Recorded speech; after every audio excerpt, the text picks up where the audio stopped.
The Real Hustle team have raised the stakes. They've hit the world's gambling capital, Las Vegas, to pull off their most daring scams yet.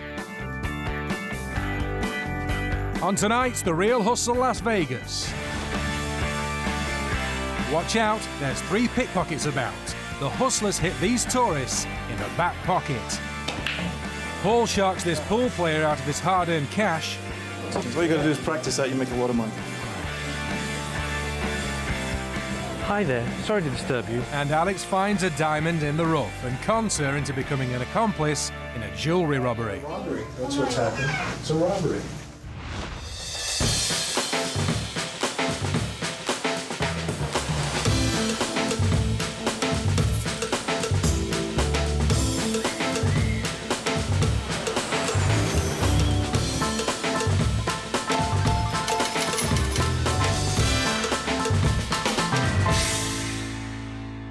Cash-rich tourists pour into Las Vegas every single day, hoping to make easy money, which is why the city is a magnet to the best con artists in the world. And so, in this series, Paul, Alex and Jess are facing their toughest challenge to date. They're hitting the most security-conscious city in the world to expose to our hidden cameras more notorious cons.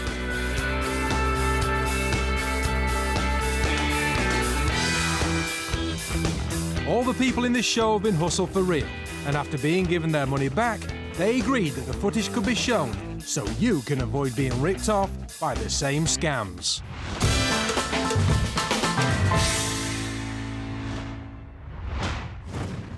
There are all sorts of dodgy deals in Las Vegas, and if you know the right people, you can make some fast money.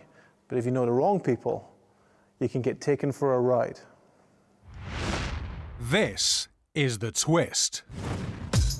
Vegas has a thriving black market in casino chips that have been acquired through dubious means. These chips are often sold on at less than face value to people who won't arouse suspicion when they cash them in. This situation opens up all kinds of opportunities for hustlers. Paul's waiting in this diner, which is a Vegas institution. It's the perfect meeting place for setting up a scam because of its close proximity to some of Vegas's biggest casinos. A contact of Paul's has arranged for him to meet a Mark who wants in on a money-making scheme. Well, be Joe. Oh, Good to see you. Have a seat. This is my dad, Lino. How you doing? This Lino. is Paul. Lino. How sweet. She's brought her dad along. This is Paul. You guys know the deal, right? You know, I think I do. My brother passed, and I was talking to my dad about it, and he's like, your brother passed. my brother passed. What are you talking about? Okay, that's all right. Lots of people pass, you know. My brother, man, you're a conehead, bro. The Marks have been told that Paul's part of a team that sells chips at discount rates to people unknown by casinos. Alex arrives to put the next stage of the scam into action. My dad's, Yeah, you know, I'm a little bit leery he's a about little it, bit. Well, you shouldn't take people's word for it, that's for sure. It's basically, this is Alex. but hey, Alex. Hello. My name is Lino. I'm Nice to meet you. Bobby Joe. Bobby Joe, nice to meet you. How'd you go? Good. 400 from the Riviera. Is that it? Yeah. He's got $400 worth of chips from the nearby Riviera Casino. Okay. We're waiting for somebody right now who's coming from downtown. I told her to bring 3,000 back, but She just called me. She's gonna be here in maybe. It's this $3,000 worth of chips that the contact had told her about and she's come to buy. bring 3,000 back, but she. You think you can give her maybe a few chips to maybe go cash, and I'll give you some money. Just Hey, You look. know what? Sure. Why don't you take those? That's Maybe we can 400. just, you know, Take the just- 400. Yeah. He suggests a trial run. This is just what Alex and Paul hoped would happen. The convincer has been set. For 200. I'd be very careful who you trust, but yeah. When it comes I'll to give- money, you almost can't trust anybody. She's telling the wrong people. yeah, give us 200 in cash. Just give me 200. So the $400 worth of chips will cost a mere $200. The Marks will double their money. They know us here. You're okay. There's nothing illegal about what you're doing, so don't Okay, well, what they told us, they said they give us No, I don't trust you guys, but Paul checks the notes. You can't be too careful in this town. why'd you make these ones?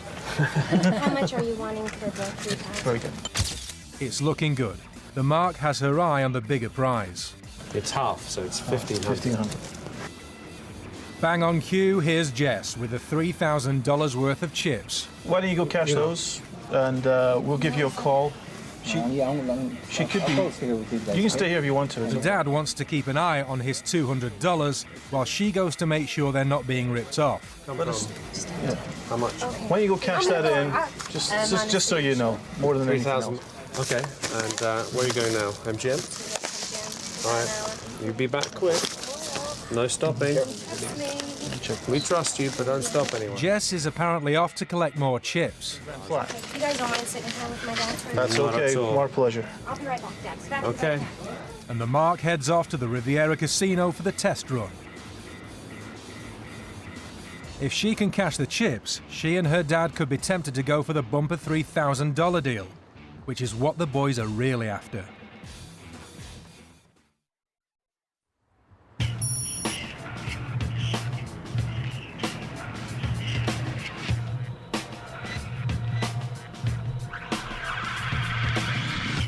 There she is. Hey, Can you sit down? all good? Yeah, Happy? Nobody asked you She's anything? cashed the chips in successfully, making $200 in only 5 minutes, but decides to push her luck. You know, Ryan told me that it was 3 for 1. 3 for 1. That's about what we pay to get them. She wants a 3-to-1 deal rather than the 2-to-1 that the boys are offering. Being perfectly honest with you, we can split these 10 minutes after you walk out the door with the guys that are coming in next. We just want you to have them. I get You you came doing all the me a way. favor and everything. Trust me, it's a big thing. It's up to you guys. Whilst the marks weigh up their options, Paul gets the chips out to drive home the incredible double your money deal. That's what you're spending. That's your profit right there. So you don't get a deal like that anywhere else in Las Vegas. Let me see what you got there. Okay, why don't you check that? Go to the bank. The deal's done. Who said wisdom comes with age? Looks like you robbed the bank. Did you come? All right, guys, I don't want to chase you, but we've got some more people coming in, so good to meet you. Good to meet you. All right, We're take good care. here. Good to meet you. All right, guys. Good to meet you, Alex. Hey, take care. Be careful, yeah? All right, Okay. bye-bye. A little lucky horseshoe on there. They leave the diner and head back over to the Riviera. They've just swapped $1,500 for $3,000 worth of casino chips. So they think they're about to make a cool $1,500 profit. In actual fact, it's the hustlers that have made the $1,500. But how? Simple.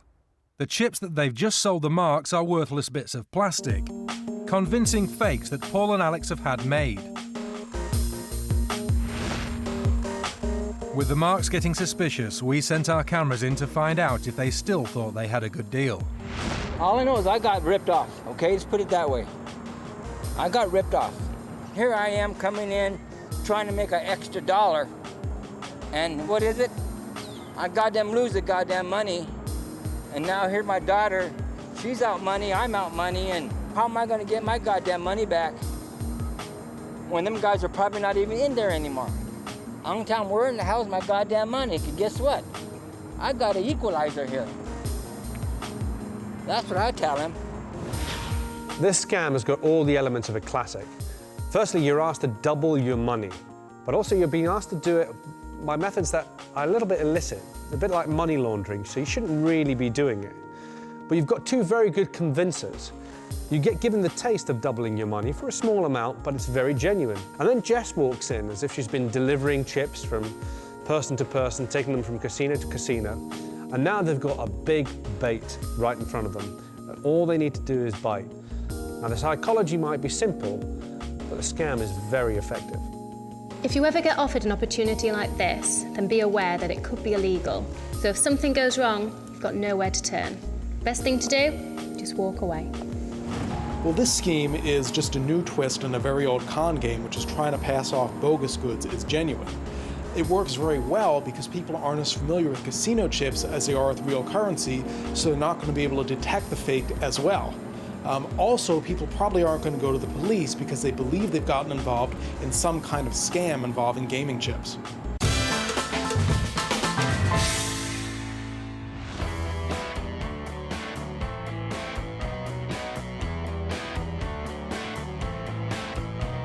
The hustlers are going to show you how to win drinks off your mates by using proposition bets. The prop bet makes you believe you're onto a sure thing, but of course the hustlers always have the edge, so you don't stand a chance. So watch and learn. Alex is out for the night in a casino bar, but he doesn't intend to pay for any drinks. Okay, and this is what we're going to do. These here so they don't slide. We're going to put this down like this. Trap this in between there so it can't move. He needs to get a match. Okay.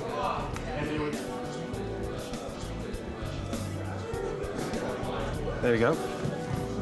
All right, so this is the challenge. Okay. Okay, you got to move that pint glass and stand it up. Okay. Without the matchstick dropping. You can't touch the matchstick. Okay. And it can't drop. Okay. If you can do this, I will buy you all drinks all night. All right? This is difficult. And if I lose? If you lose, you're going to have to buy me drinks all night. And everybody else as well. Just, you know. All right. What do you think? So she has to remove this middle glass without touching the match or letting it drop. I'll try. Well, go on. Use your telekinesis. Yeah, I know. Mind power. Yeah. This is impossible. No. Ah. All right, look.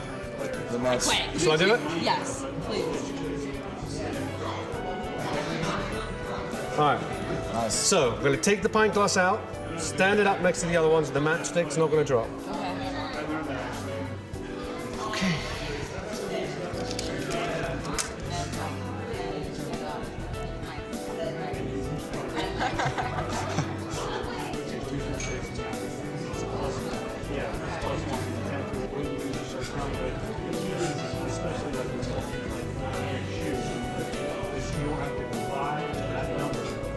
Oh, sweet. Sweet. Good one?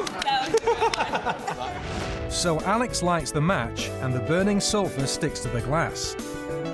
As long as the match is blown out, it will stay attached and not drop to the table. You tell me I can use a match. I'll have a beer.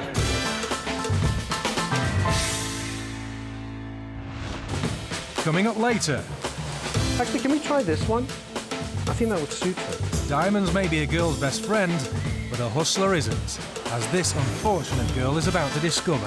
Ew, what's going on here? Pickpockets are always coming up with new and clever ways to steal people's belongings. These are two very unusual and highly effective techniques. Welcome to the Las Vegas lifts. In a 24-hour city like Vegas, the streets are always crowded. And where there are crowds, there's often pickpockets. As Las Vegas is in the middle of the desert, the chance of rain is practically zero. So why is Paul carrying that umbrella? He's waiting close to this pedestrian crossing, and as a crowd forms, he moves in.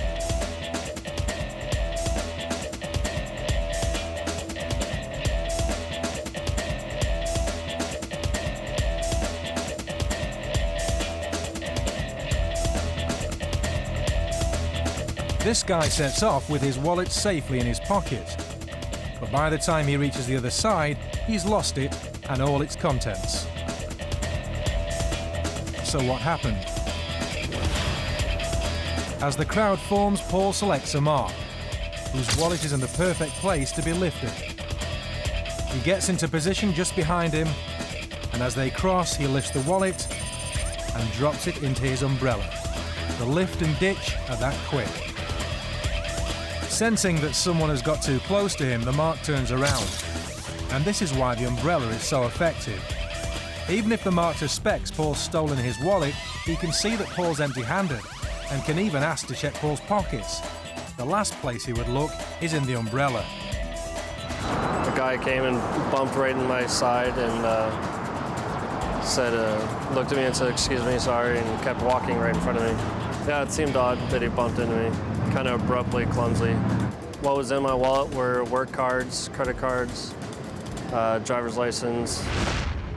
While Paul is busy working the crossing, Alex is down the street looking for a mark of his own. The yellow ribbon hanging from this guy's back pocket has caught Alex's eye.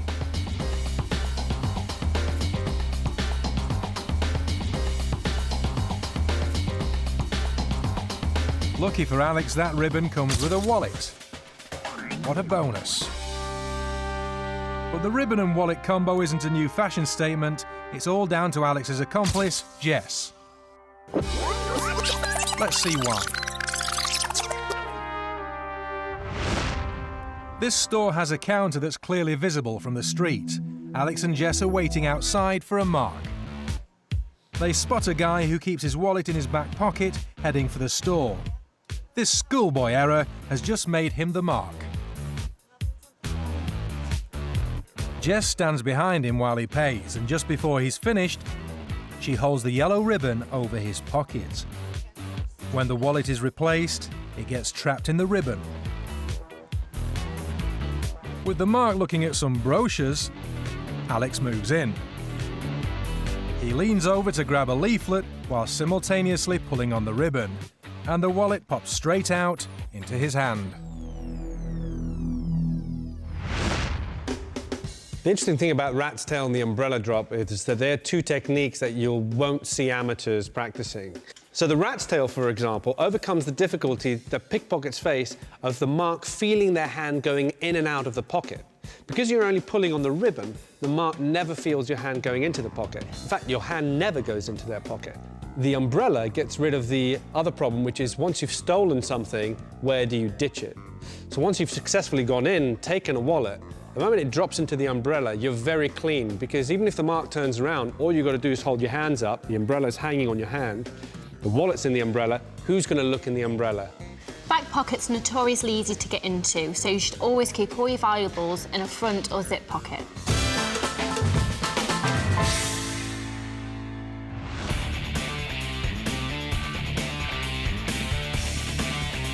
In Vegas, people will bet on anything, so Paul has come to this bar looking for someone to hustle.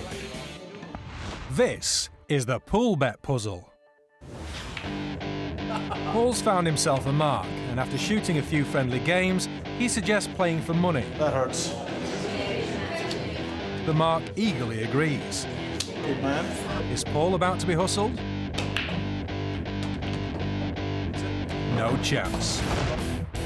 Paul sinks the 9-ball straight from the break, which is an instant win. The mark's cash goes straight into Paul's pocket. All right, you want to, yeah? It's lucky, man. Good luck and trade. You want to play again or try something different? Hey, up to you, man. Let's try something different. Ever the fair sportsman, Paul offers the mark a chance to win his money back and lines up a trick shot. That's my position, yeah? The 9-ball is there. 1 ball here, I got to sink it in that pocket. Then I got to sink the 9 all in one shot without touching any of these balls. What do you think? So Paul reckons he can hit one shot with the cue ball, potting the yellow in the middle pocket, then the 9-ball in the corner without hitting any of the other balls. You want to do 100? Confident that Paul won't make this impossible-looking shot, the mark slaps down $100, which Paul covers. This is as easy as peeling a banana. 100 to make the shot. All right.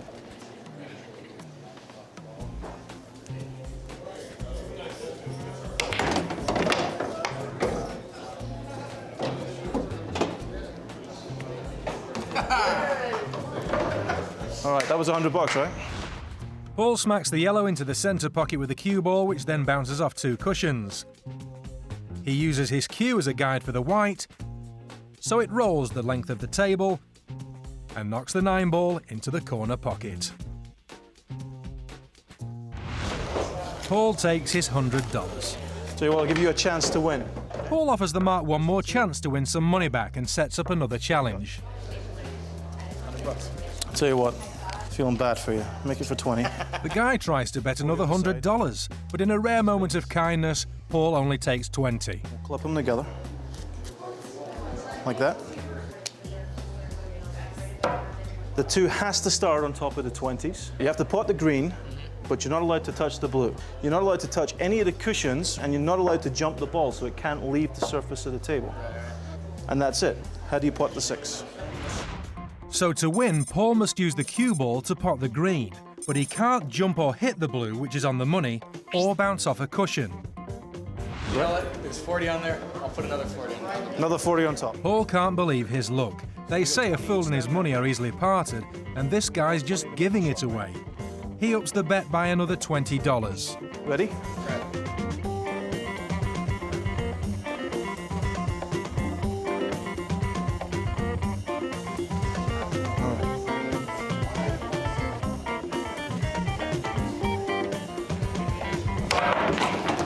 Get them both.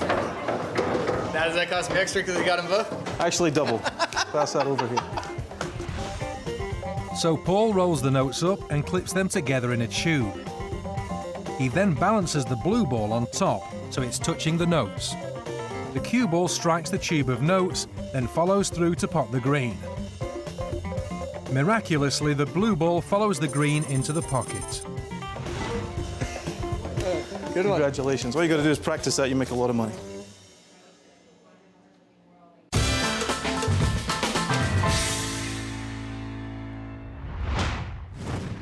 This scam takes a whole load of guts to pull off because jewellery stores don't really like it when you steal their stuff. This is the jewellery store steal. Alex is out cruising in a hot sports car.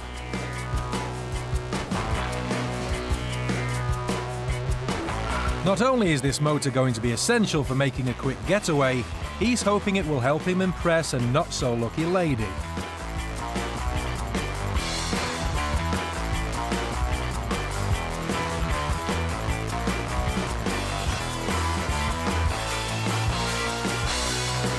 Hubba hubba, these girls are just what he's after. Hi there. Sorry to disturb you. Really sorry. I was wondering if I could ask you a favour. I'm trying to buy my wife a 5th year anniversary gift. I was trying to buy her some jewellery, but you know, men, jewellery, it's always a big disaster. I was wondering, could I ask one of you to help me out? Just to try it on, let me know what you think. Yeah, I don't mind. Do you mind? Just to step in with me and just try one on? Okay. Yeah? Do you mind? 2 minutes. The silver-tongued fox. I just don't want to make a mistake and have to pay for it for the rest of my life. You know? There's a store just here. Yeah. Thank you. Whilst her friend waits outside, Alex enters the jewellery store with his newfound squeeze. How are you? Great. Little does she know she's going to be aiding and abetting him in stealing a $5,000 necklace. The shopkeeper assumes that they're together and that he's treating her to a piece of jewellery. Yeah, special occasion, so we need to get something nice. So, well, that's.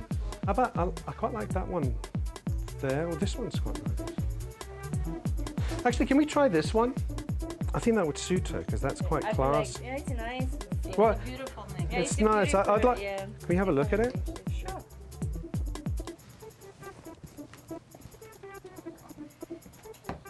I just feel how heavy it is. If it's all right. I mean, it's quite. And these look like teardrops. Do you mind if she tries it on? Sure. Yeah. I like it. I like it a lot. Actually, do you have any mirrors in here? Nothing? And that's it. The first stage of the mission is accomplished.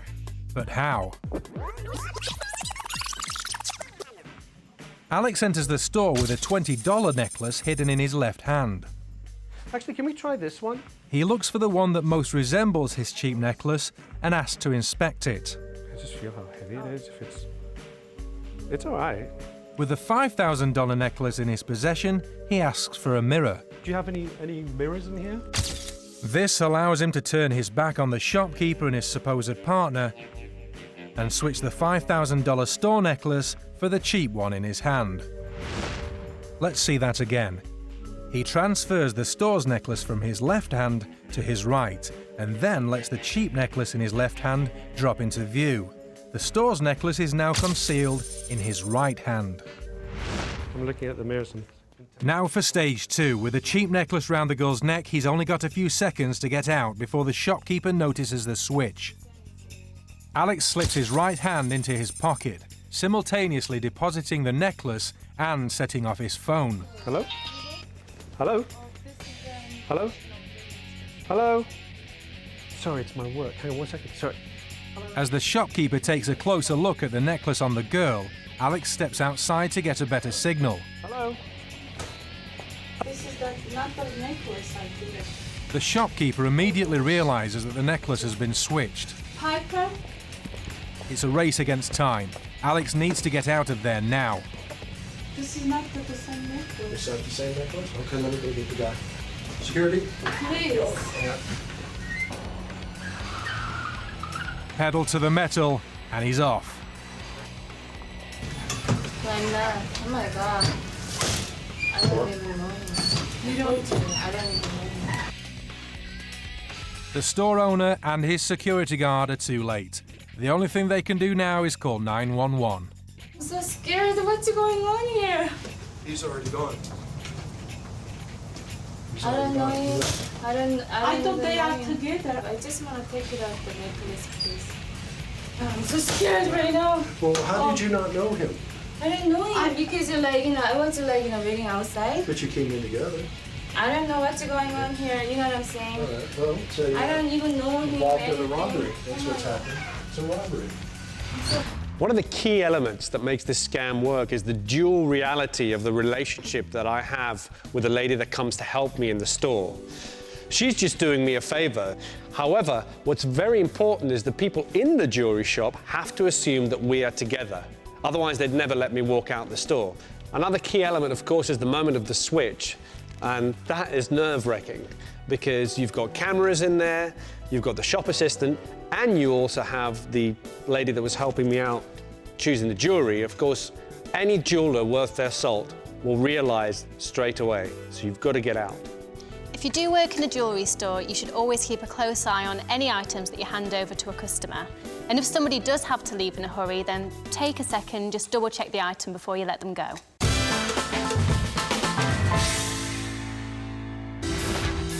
Whether enjoying a break in Vegas or anywhere else, don't forget you can't cheat an honest man. I got ripped off, okay? Let's put it that way. I got ripped off. And remember, if it sounds too good to be true, Do you mind if I step outside just for a second? it probably is.